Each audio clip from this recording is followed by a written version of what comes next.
disgrasya na naman.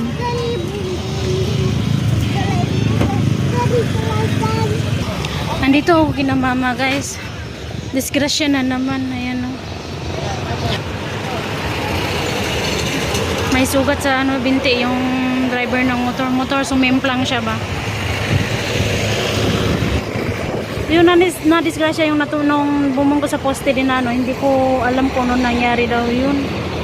Hindi din sanabi sa akin ng kapatid ko. Nakiutos lang kasi ako sa kapatid ko na nagisuyo ba. Nagisuyo ako na videohan niya na lang. Mag-video ba yung ganun?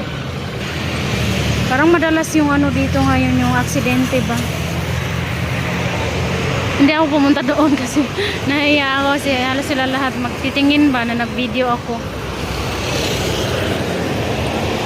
Dito ako kina mama naglalaba ako guys. Yan.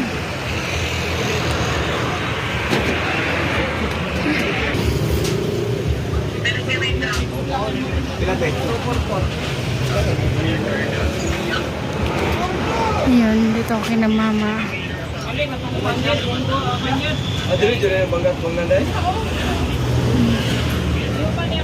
Di-display pa ito ni mama. Tingnan nyo guys. Hi guys, ayan.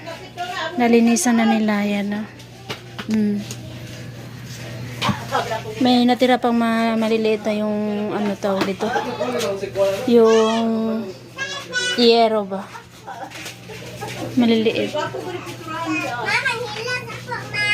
Dito sana kami talaga dati. Ayan. O na na ginagawa sa inahan mo lang ul. Patay kuluan na. Si RJ. Kapatid ka yan. Ayan yung mga sinampay ko guys. Ayan o. Amin anak mo kayo kasabanta na. Si Ari nandun sa duyan. Ayan, meron pa. Ano siya guys, kaparehas ng kulay yung sa bahay ko sa Nepal ba. Daot na siya, sayang. Dalawa yan sa akin. Sayang, may kinuha na, may na, ano din na, hindi na nila ginagamit, sayang. So akin na lamang to. Tapos kahapon, umuwi na naman yung sister-in-law ko. Kaya pagbalik niya kagabi is may dala siyang gulay. Ayan na. Ito kumakain ako pero ito hindi ako kumakain. Hindi ko pa ito natikman. Masarap to siya guys, gataan no. Gataan mo siya ba? Ano ang tawag dito? Laing ba to yun? Oo. Ayan. Ayan sa inyo. Limpyo na lang.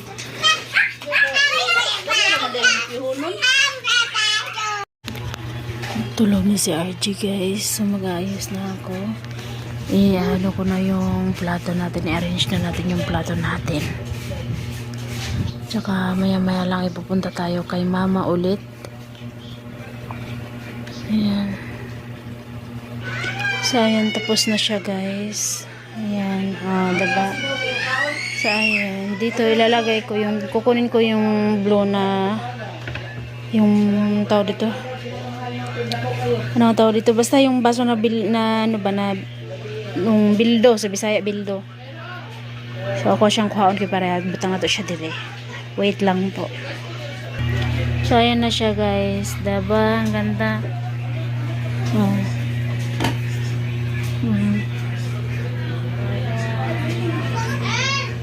So guys, papakita ko lang sa inyo. Gusto ko sana siyang tanggalin ito. Yung ito ba? Kasi para wala na siyang nakalagay dito ba? Para dire-diretso na lang kumbaga. Pero hindi ko sure kung pagtanggalin ba to. Guguho ba tong ano, yung yero niya? Kasi yung una yung ano ng ate ko, suggestion lang ng ate ko nung una is ano dito, gabasin lang daw to ba? Diyan banda sa may, dito lang siya. Yan, dito lang siya banda. Tapos yung dito yung dulo niya para makuha lang siya. So, yun nga, nung gagawin ko na, natakot naman siya, baka daw guguho yung ganun. So, hindi ko lang din sure kung once pagputulin ito, May posibilidad ba na guguho yung dito na side na to? So, tanong ko lang sa inyo siya guys kasi tsaka ito naman yung bahay namin. Ayan. Ayan guys. Si Ayman. Yung floor mat nagaganyan siya guys. So, kasi ano tawag dito? Madali siyang mapaksit ba? Kumbaga, manipis lang kasi. Ayun, ano siya oh. Mapaksit. Pag nung paglipit ko sa folding bed na ano siya. Ayun. Oh, diba? Kakahugas ko lang din ng plato. Ayan yung lutuan natin.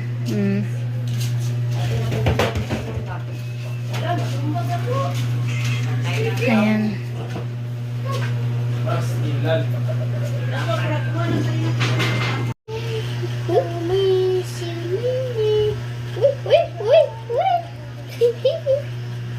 Happy birthday to you. Nobody can you. Happy birthday, happy you.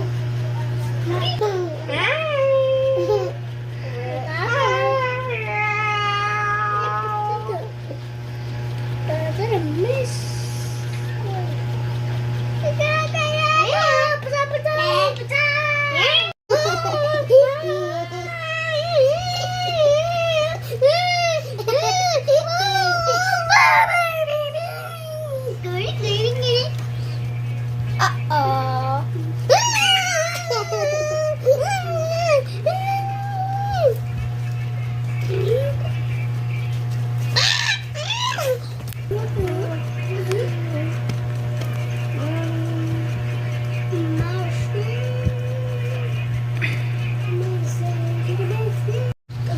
Hi guys, good afternoon po. Ay, pasensya na ho kayo guys kung hindi ho ako nakapag-upload kahapon. Mag-upload sana ako kahapon guys, pero natapos ako sa paglalaba kina mamay sa hapon na. Tapos hapon na rin kami nakauwi dito. Nagsumakit yung ano ko guys eh. Kahapon sumakit yung ano ko, yung ano dito. Nung buto sa tuhod natin ba guys. Tsaka yung simula na ang buto ng tuhod sa tuhod natin, gano'n na lang. Simula sa tuhod natin hanggang baba, grabe yung sakit. Alam mo yung, pero yung tuhod yung pinakamasakit pag maglalakad ako, siguro dahil sa kakatay ko, pag nagbabanlaw ako, nagaganan ako pa. So yun. Kaya hindi na talaga ako nakapag-upload kahapon. Umuwi lang kami dito kahapon, nagluto na ako, tapos natulog na ako. Oh, grabe yung antok ko kahapon guys. Ay, gano'n lang yung antok ko at saka yung pagod ba. Halo-halo na.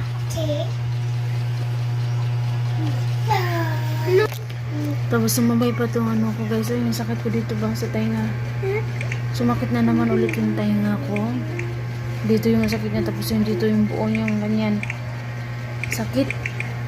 Pag nagsasalita ako, talagang mano talaga siya ba, masakit siya. Kaya yun, nagpahinga na muna talaga ako guys. Tsaka kanina naglinis sila. Yung kulay pala ng pintura is kasi parehas lang siya nung naglinis sila kanina na may nakaimbak na pintura is kulay, parang kakulay siya kasi ng kulay ng bahay namin sa Nepal. So hiningi ko, hindi naman daw nila yung ginagamit.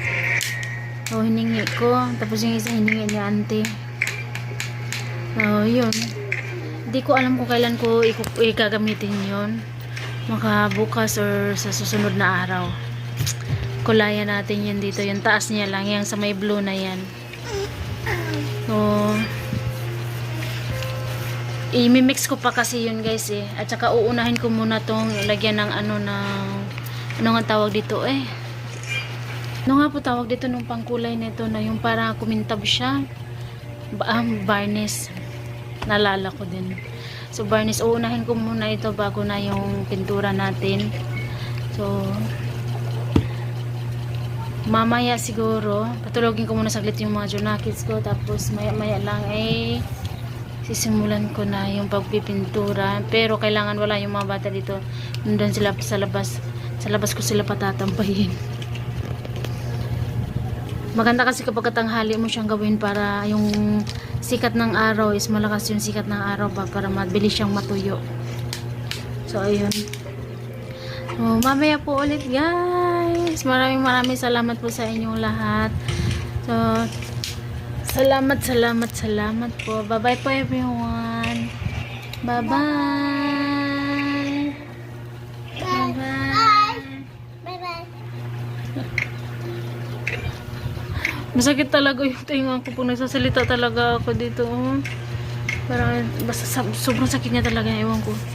Parang sumbat na feel ko sa tinga ko na sa loob niya is parang ano daw dito. Parang may man nakaharang ba, yung ganun ba. Kaya masakit siya. Yung dito niya medyo lumubo na siya ng paunti-unti. Dito niya. Masakit. So, dito na lang guys. Bye bye po. Thank you so much po.